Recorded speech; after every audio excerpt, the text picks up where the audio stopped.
kalbų jurisdikciją. Įgyvendinus Lenkų rinkimų akcijos reikalavimą rašyti vietovardžių ir gatvių pavadinimus nevalstybinėmis kalbomis būtų iš esmės paneigtas lietuvių valstybės teritorinio vientisumo principas, faktiškai pripažįstant, kad pietryčių Lietuva nėra istorinių Lietuvos etninių žemių dalis.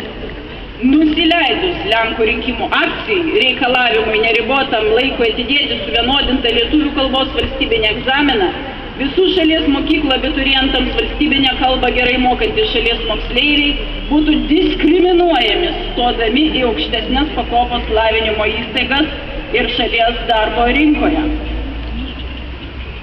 Reikalaujame netenkinti antikonstitucinių Lietuvos valstybei keliamų Lenkų rinkimų akcijos reikalavimų.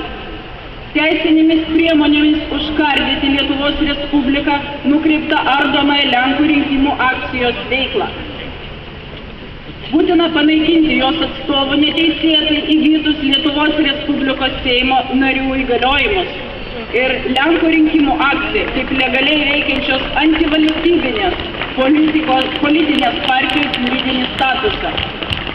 Vyriausiosios rinkimų komisijos pirmininkas ponas Zenonas Vaigauskas turi prisimti politinę ir teisinę atsakomybę ir būti atleistas iš pareigų šiurkščius Lietuvos Respublikos konstitucijos ir Seimo rinkimų įstatymo pažeidimus. Lietuvos Respublikos užsienio reikalų ministras ponas Linas Linkevičius ir švietimo ir mokslo ministras Darius Pavalkis turi būti nedelsiant atleisti iš užimamų pareigų už Lietuvos valstybės